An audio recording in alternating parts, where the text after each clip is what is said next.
Hola, Bantenatics! Ria Ataide, buntis na raw? Patuloy pa rin ang mga makukulit na espekulasyon ng mga netizens sa di umano'y pagbubuntis ng anak ni Sylvia Sanchez na si Ria Ataide. Hinala pa ng mga netizens, ang pagbubuntis daw na ito ni Ria ang dahilan kaya nagpropose na sa kanyang boyfriend na si Zandro Marudo noong nakaraang buwan, February 20, 2024, nang i-anunsyo na magjowa ang engagement nila sa pamamagitan ng isang post sa Instagram. Kalakip pa mga larawan nila at ang sing-sing sa kamay ng aktres. May caption ng post ni Ria na "Forever sounds good", na sinundan naman ang comment ni Zandro na "Taste even better".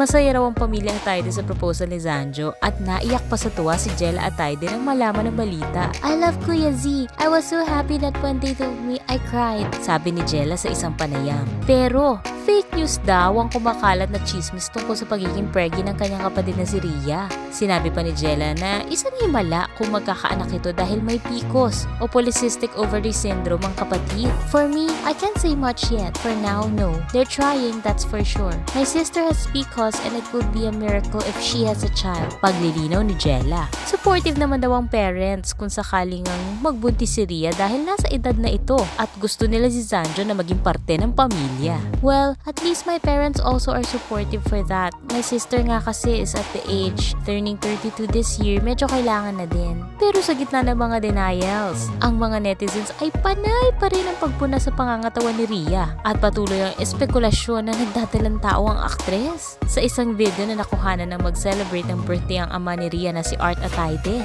kapansin-pansin daw na nag-gain ng weight ang aktres. Buntis daw ito at may mga pagbati pa ng happy birthday at congratulations sa ama ni Ria dahil magiging lolo na raw ito. "Happy birthday Kuya Art and congratulations! Malapit ka na maging lolo!" Kumbinsido naman ang isa pa pagkatapos mapanood ang birthday video dahil nakuha na din si Ria dito na kasama ang fiancé na si Zandro. "She's so pregnant!" ang sabi nito. Sa dami ng birthday messages para kay Art Ataide, may mga chismosa na nakasingit at nakapagbigay pa ng komento tulad ng "Parang may apo na po kayo, Miss at Sylvia Sanchez _A.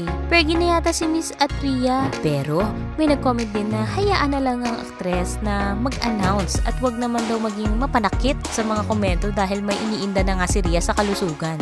"OMG, wait for her to announce it. If she has fertility problems and that weight gain is caused by PCOS, that is really hurtful and insensitive. Leave her alone na lang for now." Ano sa palagay nyo? Ano kaya ang susunod na ibabalita ni Zandro Marudo at Ria Ataide? Wedding bell soon o ano? Anong masasabi nyo dito, Bantenatics? I-comment mo na yan and don't forget to follow, like, and subscribe for more updates.